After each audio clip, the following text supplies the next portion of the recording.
ಈಗ ಆಲ್ರೆಡಿ ಸಾಕಷ್ಟು ಸಿನಿಮಾದಲ್ಲಿ ಸದ್ದು ಸುದ್ದಿ ಮಾಡಿ ಒಂದ್ ರೀತಿಯಾಗಿ ಭಯ ಹುಟ್ಟುತ್ತೆ ಇವ್ರನ್ನ ನೋಡಿದ ತಕ್ಷಣ. ಕರಿಕಡ ಸಿನಿಮಾದಲ್ಲೂ ಕೂಡ ಅತ್ಯದ್ಭುತವಾದಂತಹ ವಿಲನ್ ರೋಲ್ ನ ಮಾಡಿದ್ದಾರೆ. ಹಾಯ್ ಸರ್, ಹೇಗಿದ್ದೀರಾ? ನಾನು ಚೆನ್ನಾಗಿದ್ದೀನಿ, ನೀವು ಹೇಗಿದ್ದೀರಾ? ನಾನು ಸೂಪರ್ ಆಗಿದ್ದೀನಿ. ಆ ಟ್ರೈಲರ್ನ ನೋಡ್ತಿದ್ದಾಗೇನೆ ಹೀರೋಗೆ ಎಷ್ಟು ಪ್ರಾಮುಖ್ಯತೆ ಇರುತ್ತೆ, ವಿಲನ್ಗೂ ಕೂಡ ಅಷ್ಟೇ ವೇಟೇಜ್ ಇರುವಂಥದ್ದು ನಮ್ಮೆಲ್ರಿಗೂ ಕೂಡ ಗೊತ್ತಿದೆ. ಸೊ ಈ ಸಿನಿಮಾ ನಿಮಗೆ ಎಷ್ಟು ಸ್ಪೆಷಲ್, ಮತ್ತೆ ಪಾತ್ರದ ಬಗ್ಗೆ ಒಂದೆರಡು ಲೈನ್. ಈ ಮೂವಿ ನಂಗೆ ತುಂಬಾ ಸ್ಪೆಷಲ್. ಯಾಕಂದರೆ ಡೈರೆಕ್ಟ್ರ್ ಬಂದುಬಿಟ್ಟು ಮೊದಲ ಬಾರಿಗೆ ಈ ಒಂದು ನರೇಷನ್ ಕೊಟ್ಟಾಗ ಕ್ಯಾರೆಕ್ಟ್ರ್ ಬಗ್ಗೆ ತುಂಬಾ ಖುಷಿ ಕೊಡ್ತು.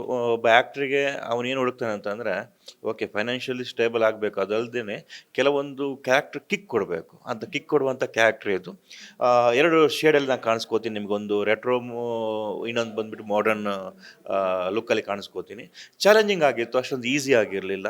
ಅಂದರೆ ಕೆಸರು ಗದ್ದೆಯಲ್ಲಿ ಫೈಟ್ ಸೀಕ್ವೆನ್ಸ್ ಇತ್ತು, ಜೋಳದ ಗದ್ದೆಯಲ್ಲಿ ಫೈಟ್ ಸೀಕ್ವೆನ್ಸ್ ಇತ್ತು, ಮತ್ತು ಒಂದು ಬ್ಯುಸಿ ಏರಿಯಾ, ಒಂದು ಲಗ್ಗೇರಿ ಅಂಡರ್ ಪಾಸಲ್ಲಿ ಒಂದು ಫೈಟ್ ಸೀಕ್ವೆನ್ಸ್ ಇತ್ತು. ಇದೆಲ್ಲ ಒಂದು ಮಜವಾಗಿತ್ತು, ಈ ಒಂದು ಜರ್ನಿನೇ ಮಜವಾಗಿತ್ತು ಕರಿಕಾಡೋದು.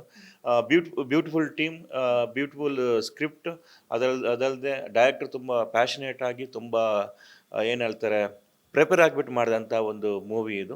ತುಂಬಾ ಅದ್ಭುತವಾಗಿ ಬಂದಿದೆ. ಟೆಕ್ನಿಷಿಯನ್ಸ್ ಯಾರ್ಯಾರು ಇದರಲ್ಲಿ ಕೆಲಸ ಮಾಡಿದ್ದಾರೆ ತುಂಬ ಒಂದು ಒಳ್ಳೆಯ ಎನರ್ಜಿಯಿಂದ ಇದ್ದಾರೆ. ಯಾಕಂದರೆ ಅವ್ರಿಗೆ ಅಷ್ಟು ಖುಷಿ ಇದೆ ಕೆಲಸ ಮಾಡಿದೆ. ಯಾಕಂದರೆ ನಾವೆಲ್ಲ ಮೂವಿ ನೋಡಿರಲ್ಲ, ಅವರೆಲ್ಲ ನೋಡ್ಕೊಂಡು ಮ್ಯೂಸಿಕ್ ಮಾಡಿರ್ತಾರೆ. ಅವರ ಅಭಿಪ್ರಾಯ ಕೇಳಬೇಕಾದ್ರೆ ಅವರಿಗೆಲ್ಲ ಸ್ಯಾಟಿಸ್ಫ್ಯಾಕ್ಷನ್ ನಮಗೆ ಕಾಣಿಸ್ತಿದೆ. ಸೊ ಹಾಗಾಗಿ ತುಂಬ ಖುಷಿ ಇದೆ ಸರ್. ಸರ್, ನಾ ಕೆಸರು ಗದ್ದೆಯಲ್ಲಿ ಫೈಟಿಂಗ್ ಸೀಕ್ವೆನ್ಸಸ್ ಅಂತ ಹೇಳಿದ್ರಿ. ಈಗ ನಾರ್ಮಲ್ ಆಗಿ ಫೈಟಿಂಗ್ ಸೀಕ್ವೆನ್ಸಸ್ ಎಲ್ಲೇ ಇದ್ರೂ ಕೂಡ ಮಾಡ್ಬೋದು. ಈ ಕೆಸರು ಗದ್ದೆಯಲ್ಲಿ ಅಂದ ತಕ್ಷಣ ಅಲ್ಲಿ ಓಡಾಡೋದೇ ಕಷ್ಟ. ಅಂಥದ್ರಲ್ಲಿ ಫೈಟಿಂಗ್ ಸೀಕ್ವೆನ್ಸಸ್ ಅಂತ ಅಂದ್ರೆ ಎಷ್ಟು ಸವಾಲಾಗಿತ್ತು. ಕಾಲು ಎತ್ತಿ ಇಡೋಕ್ಕಾಗೋದಿಲ್ಲ ಅಲ್ವಾ? ಆ್ಯಕ್ಚುಲಿ ಅದೆಲ್ಲ ಚಿಕ್ಕ ಚಿಕ್ಕದು ಸಮಸ್ಯೆಗಳಿರ್ತವೆ. ಈ ನಮ್ಮ ಪ್ಲೈನ್ ನೆಲದಲ್ಲಿ ಮಾಡೋದಕ್ಕಿಂತ ಕೆಸರು ಗದ್ದೆನೇ ತುಂಬ ಸೇಫ್ ಅಂತ ಅನಿಸುತ್ತೆ. ಯಾಕಂದರೆ ನೀರಿರುತ್ತೆ, ಕೆಸರಿರುತ್ತೆ, ಬಿದ್ರೂ ಏಟಾಗಲ್ಲ, ಏನೂ ಆಗಲ್ಲ. ಬಟ್ ಏನಂದರೆ ಕಣ್ಣಿಗೆ ಮತ್ತು ಕೂದಲಿಗೆಲ್ಲ ಹೆವಿ ಕೆಸರಾಗ್ಬಿಡುತ್ತೆ. ಎಲ್ಲಿ ಕಣ್ಣಿಗೆ ಬಂದುಬಿಡುತ್ತೆ ಅಂತ ಹೇಳೋಕ್ಕಾಗಲ್ಲ.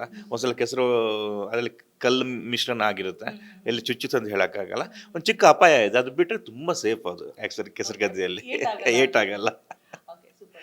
ಸರಿನಾ, ಒಂದು ಸಿನಿಮಾದಲ್ಲಿ ವಿಲನ್ನ ಇತ್ತೀಚಿನ ದಿನಗಳ ಸಿನಿಮಾಗಳಲ್ಲಿ ಹೇಗೆ ತೋರಿಸ್ತಿದ್ದಾರೆ ಅಂತ ಹೇಳಿದ್ರೆ, ಅವ್ನು ಕೆಟ್ಟವನೇ ಆಗಿದ್ರು ಕೂಡ ಅವನಲ್ಲಿ ಒಂದಷ್ಟು ಒಳ್ಳೆ ಗುಣಗಳಿದೆ ಅನ್ನುವಂಥ ಅಂಶವನ್ನು ತೋರಿಸ್ತಾ ಇದ್ದಾರೆ. ಅಂದ್ರೆ ಹೀರೋಗೆ ಎಷ್ಟು ಒಂದು ಒಳ್ಳೆತನ ಅದೆಲ್ಲ ಇರುತ್ತೆ. ಓಕೆ, ವಿಲನ್ ಮಾಡಿದ್ದು ಕೂಡ ಈ ವಿಚಾರಕ್ಕಾಗಿ ಈ ತರ ಮಾಡ್ದ ಅನ್ನುವಂಥ ಒಂದು ಮೆಸೇಜನ್ನ ಲಾಸ್ಟಲ್ಲಿ ಒಳ್ಳೆತನನು ಕೂಡ ಎತ್ತಿ ಹಿಡಿತಾರೆ.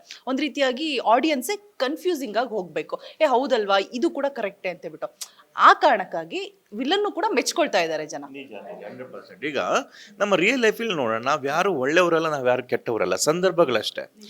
ಈಗ ನಾನು ನನ್ನ ತಮ್ಮನಿಗೆ ನನ್ನ ಅಣ್ಣ ಸೂಪರ್ ಅಂತ ಅನಿಸಿರ್ಬೋದು, ನಮ್ಮ ಅಣ್ಣನಿಗೆ ನನ್ನ ತಮ್ಮ ಕೆಟ್ಟವನಂತ ಅನಿಸಿರ್ಬೋದು. ಯಾಕಂದರೆ ಸಂದರ್ಭಗಳಷ್ಟೇ ಅದನ್ನ ಇದು ಮಾಡೋದು. ಹಾಗಾಗಿ ಇದನ್ನೇ ಮೂವಿಯಲ್ಲಿ ನಮ್ಮ ಡೈರೆಕ್ಟ್ರು ಅವ್ರು ನೋಡಿದಂಥ ಪರಿಸರದಲ್ಲಿ ಬರುವಂಥ ಕ್ಯಾರೆಕ್ಟ್ರನ್ನು, ಯಾರು ಕೆಟ್ಟವನು ಇರ್ತಾನೆ, ಇವ್ರಿಗೆ ಕೆಟ್ಟವರಂತ ಅನಿಸಿದವ್ರನ್ನ, ಅಥವಾ ಹೀರೋ ಅಂತ ಯಾರು ಅನಿಸಿದ್ದಾರೆ ಇವ್ರನ್ನ ಬರಿಬೇಕಾದ್ರೆ ಅದಕ್ಕೊಂದು ನಿರ್ದಿಷ್ಟವಾದ ಒಂದು ಇದು ಕೊಟ್ಟಿರ್ತಾರೆ, ಏನು ಥೀಮ್ ಕೊಟ್ಟಿರ್ತಾರೆ.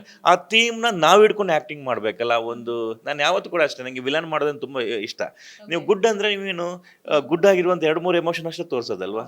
ಆದರೆ ನೀವು ವಿಲನ್ ಮಾಡಿ ನೀವು ಎಲ್ಲ ಥರದ ಎಮೋಷನ್ ತೋರಿಸ್ಬೋದು. ನೀವು ಕಿರ್ಚಾಡ್ಬೋದು, ಬೈಬೋದು, ಹೊಡಿಬೋದು, ಎಲ್ಲ ಥರದ ಎಮೋಷನ್ನ ಪ್ಲೇ ಮಾಡ್ಬೋದು, ಅದರಲ್ಲಿ ಆಟ ಆಡ್ಬೋದು. ನಂಗೆ ತುಂಬ ಇಷ್ಟವಾದಂತಹ ಒಂದು ಕ್ಯಾಟಗರಿ ಅದು, ನೆಗೆಟಿವರು ಮಜಾ ಇದೆ. ಹಾಗಾಗಿ ಡೈರೆಕ್ಟ್ರು ಏನು ಐಡಿಯಾ ಮಾಡ್ಕೊಂಡಿದ್ದಾನೆ, ಅವನು ಏನು ಐಡಿಯಾದ ಮೇಲೆ ಸ್ಕ್ರಿಪ್ಟ್ ಬರೆದಿದ್ದಾರೆ, ಅದನ್ನು ಅಳವಡಿಸ್ಕೊಂಡು ಅದನ್ನು ಅನುಭವಿಸಿದೆಯಲ್ಲ, ತುಂಬ ಒಂದು ಗಾಡ್ ಗಿಫ್ಟ್ ಅಂತ ಹೇಳ್ತೀನಿ ಒಂದು ಕೆಲಸ ಆ್ಯಕ್ಟಿಂಗ್ ಅನ್ನೋದು. ಸಾಕಷ್ಟು ನಿಜ ಸರ್. ಇವಾಗ ಸಾಕಷ್ಟು ವಿಲನ್ಸ್ಗಳು ಏನಾಗಿದ್ದಾರೆ ಅಂತಂದ್ರೆ, ಹೀರೋಗಳಾಗಿರುವಂತಹ ಒಳ್ಳೆ ಹೆಸರನ್ನು ತೆಗೆದುಕೊಂಡಿರುವಂತಹ ಬೆಸ್ಟ್ ಎಕ್ಸಾಂಪಲ್ಸ್ ತುಂಬಾ ಇದೆ.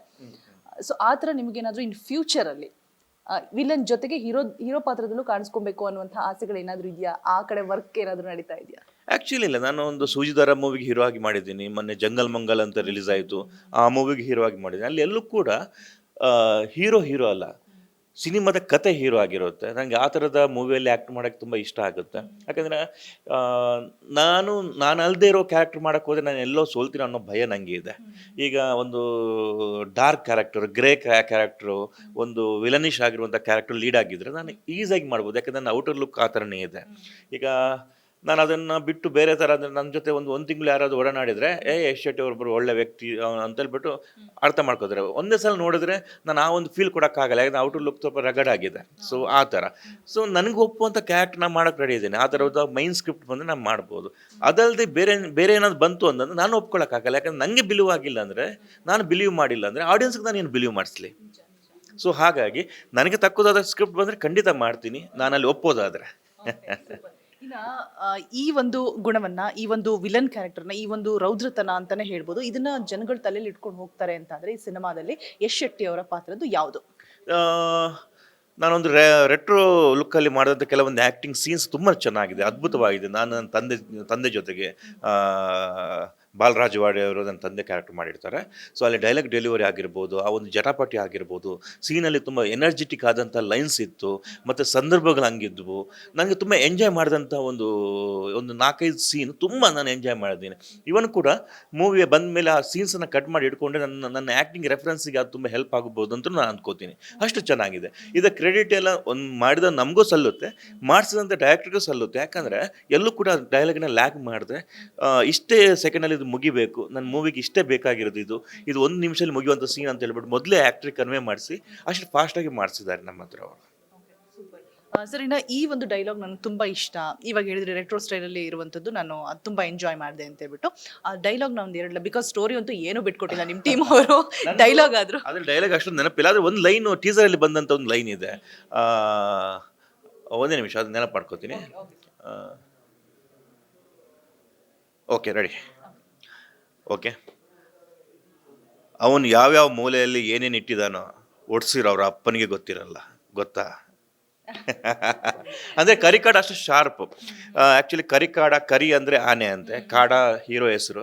ನಾನು ಅದಕ್ಕೆ ಡೈರೆಕ್ಟ್ರ್ ಕೇಳಿದೆ, ಅವ್ರು ಹೇಳಿದ್ರು ಆನೆಷ್ಟು ಬಲ ಇದ್ದವನೇ ಕರಿಕಾಡ ಅಂತಂದರು. ನಾನು ಕೇಳಿದೆ, ಸರ್ ಅಷ್ಟೊಂದು ವೀಕ್ ಆಗಿದ್ದಾರೆ ನಮ್ಮ ಹೀರೋ, ಅದಕ್ಕೆ ಆನೆ ಬಲ ಅಂತ ಹೇಳ್ತಿದ್ರು ಅಂತಂದೆ. ಅದಕ್ಕೆ ಅವರಂದರು, ದೇಹದಲ್ಲಿ ಅಲ್ಲಪ್ಪ, ಇದರಲ್ಲಿ ಅಂತಂದರು. ಸೊ ನಮ್ಮ ಕರಿಕಾಡ ಅಷ್ಟು ಶಾರ್ಪ್ ಆಗಿದ್ದಾನೆ, ಅಷ್ಟು ಸ್ಟ್ರಾಂಗ್ ಆಗಿದ್ದಾನೆ ಎಲ್ಲ ಥರದಲ್ಲೂ ಕೂಡ. ಹಾಗಾಗಿ ನಮ್ಮ ಜೊತೆ ಫೈಟ್ ಮಾಡ್ತಿದ್ದಾರೆ ಅವರು. ನನಗೆ ಒಂದು ಹಿಂಟ್ ಸಿಕ್ತು ಸಿನಿಮಾದು, ಶಕ್ತಿಗಿಂತ ಯುಕ್ತಿ ಮೇಲು ಅಂತ ಹೇಳ್ಬಿಟ್ಟು. ಓಕೆ, ಫೈನಲಿ ನಿಮ್ಮ ಫ್ಯಾನ್ಸ್ಗೆ, ಆಡಿಯನ್ಸ್ಗೆ ಏನು ಹೇಳಕ್ಕೆ ಇಷ್ಟಪಡ್ತೀರಾ ಸರ್ ಸಿನಿಮಾದ ಬಗ್ಗೆ ಒಂದು 2 ಮಾತು? ಪಕ್ಕ ಇದು ಏನೋ ಪೈಸಾ ವಸೂಲಿ ಮೂವಿ. ಇದು ಒಂದು ಪಕ್ಕ ಕ್ಲಾಸ್ ಆ್ಯಂಡ್ ಮ್ಯಾಸ್ ಎಲಿಮೆಂಟ್ ಇರುವಂಥ ಮೂವಿ. ಸಂಬಂಧಗಳ ಬಗ್ಗೆ ನಿಮಗೆ ಅರಿವು ಮೂಡಿಸುತ್ತೆ. ಅದಲ್ಲದೆ ಅದ್ಭುತವಾದ ಲೊಕೇಶನಲ್ಲಿ ಇದನ್ನು ಶೂಟ್ ಮಾಡಿದ್ದೀವಿ.